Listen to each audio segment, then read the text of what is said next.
Hello students, I am Safia, your science teacher. Today we are going to continue the topic respiration in organisms.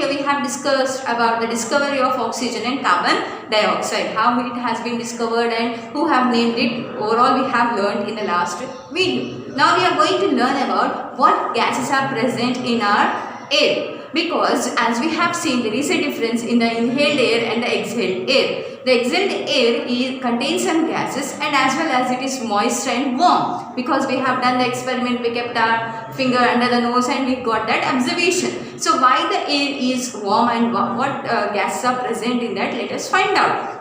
We know that we inhale air and we exhale air. So when we are inhaling air, what kind of gas is taken by our body and which gas is thrown out from our body will be known in the experiment. What does our breath contains? What gas is present in our breath, because air contains several gases. So which gas is taken up by our body, that we are going to know in this activity. So as it is an activity, first will be the aim of the activity. To know the gas which is present in our breath. Okay, then materials required. So here the things required will be lime water, phenolphthalein, beakers, glass tube, glass tube and rubber tube, one whole rubber pot as well. So we are going to use all those things. First of all, you can directly use the glass tube, if not we can connect. So I am going to take the beaker here, beaker filled with phenolphthalein. You know, phenolphthalein is an indicator.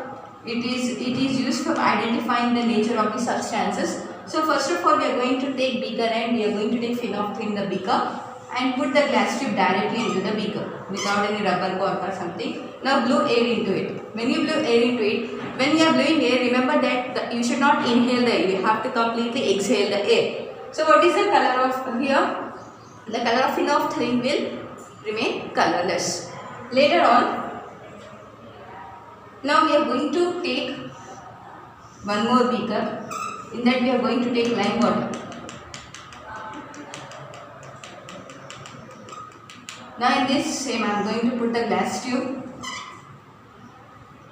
So now I am going to blow air into it. When I am blowing the air into it, we will observe that lime water will change into milky. So as we have learned in the session discovery of carbon dioxide, the lime water changes milky when it reacts with carbon dioxide. So the gas which is exhaled from our body is carbon dioxide, and when we are inhaling, the gas which is used by our body is oxygen.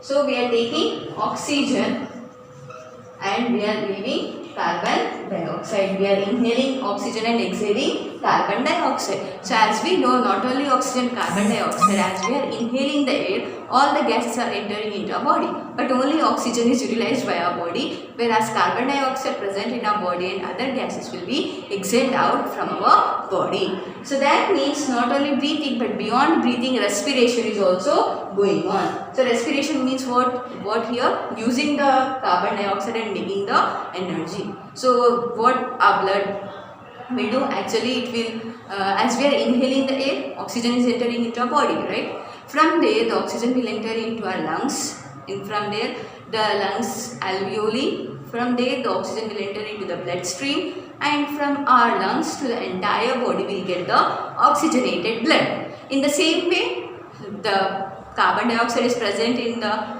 entire body, that will be getting collected and that will be brought to lungs, and from there that air which contains carbon dioxide will be exhaled out. All this will take place in fraction of seconds, right? So this is how respiration will take place. So breathing, inspiration, expiration. What is breathing here? We are inhaling the air, we are exhaling the air, right? That is inspiration and expiration. In the same way, respiration.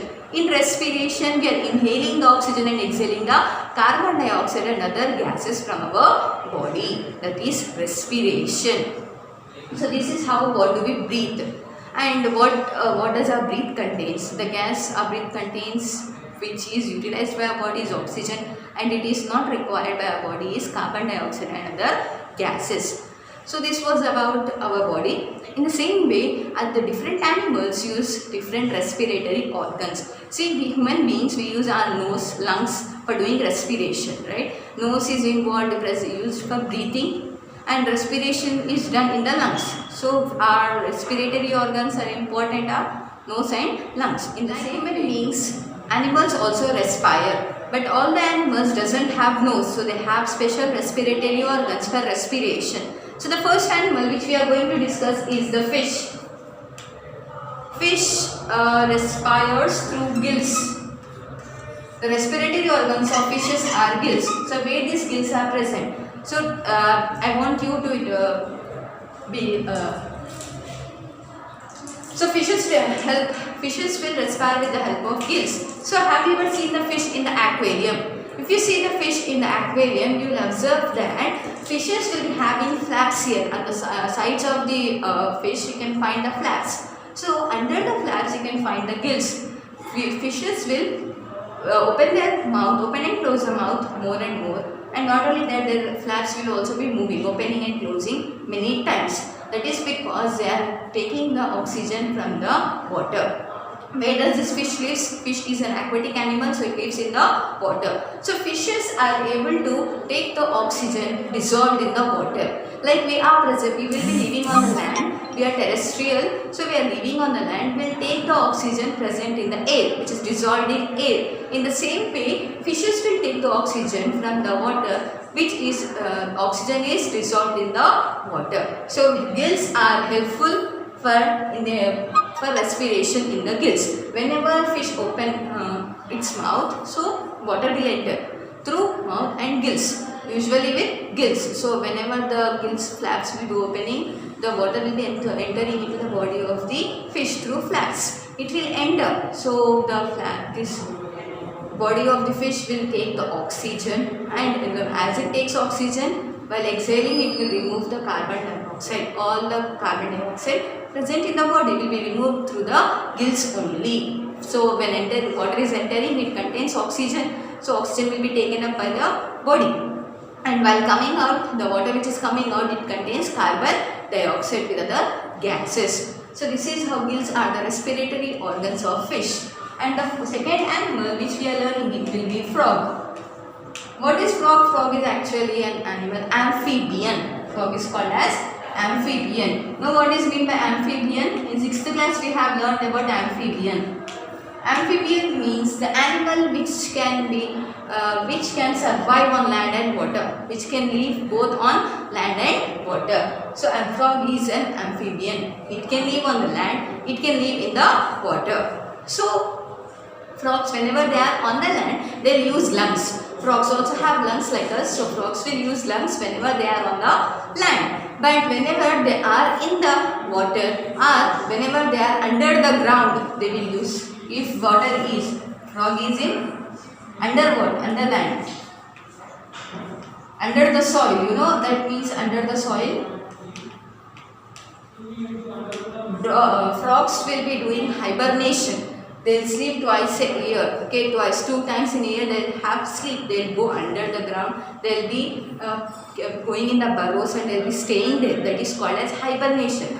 So whenever the frog is under the soil, the work of the lungs will be taken by the moist skin. If you touch the skin of the frog, it will be moist. You'll feel some moist on its skin. So the work of lungs will be taken up by the moist skin whenever it is under the soil. And the small frogs, that means tadpoles, larvae. Tadpoles are nothing but the larvae of the frog. They cannot live on the land, they live only in the water. So these tadpoles have gills, like fishes have gills. In the same way, tadpoles of frog have gills. that will be helpful in respiration in the water.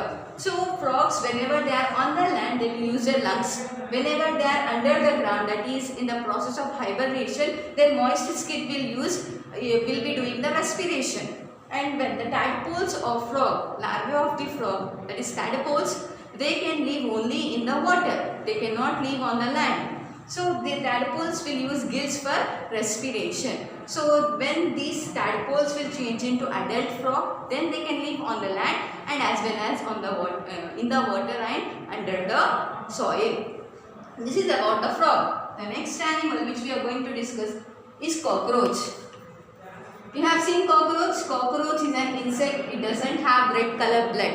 Okay, it has white color blood. The blood of the cockroach is colorless. So cockroach will also have special respiratory organs like fish and frog. Cockroaches, if you see the insect, the sides of the insect, side body of the insect will be having small holes. So there are many holes present. I am just drawing a rough structure that you can get an understanding here. So the body of the animal contains holes like this, sides of it. So what happens, the air will enter through these holes and the network of these is called as trachea. These holes combine together and then form a respiratory tube. This respiratory tube is called as spiracles. Spiracles are combined together and they form trachea. So the air will be entering through trachea and the oxygen will be taken up and the carbon dioxide and other gases will be coming out through same respiratory tubes in the cockroach and other insects as well. This was about cockroach. Next, fourth animal which we are discussing will be the earthworm. Have you ever seen the earthworm? Earthworm is also called as friend of farmer because earthworms they excrete. The earthworm's excretion is important. The earthworm's excretion is humus, which is very fertile. It will bring fertility to the soil. So these earthworms are called as friends of farmers. So earthworms, their respiratory organ is skin. So where the skin is present, the entire body is covered with the skin itself. So earthworm will respire with its whole body, WHOLE, whole, with its entire body. So the skin of the earthworm will be moist and soft. And not only that, these earthworms will respire with the help of skin, where these earthworms are present in the soil. So they are respiring with the help of skin. So this was how different animals use their respiratory organs for respiration. Like human beings, we have nose and lungs for respiration. In the same way, fish have gills, they will use lungs, moist skin, and tadpoles have gills. Cockroaches will use tracheae, spiracles and tracheae. Those are respiratory tubules present in the cockroach. And then in earthworm, the entire skin, the skin of entire body will be working as respiratory organ for earthworms. Regarding this, we will be having more information which we will be learning in the higher sections. So you have to learn about what is respiration first of all. Then respiration in fish, frog, cockroach and earthworm, which we have discussed today. You have to write what is their respiratory organ and how it is useful in respiration. So students, do the homework properly and read and write well properly with good handwritings. We are going to check your homeworks. Thank you.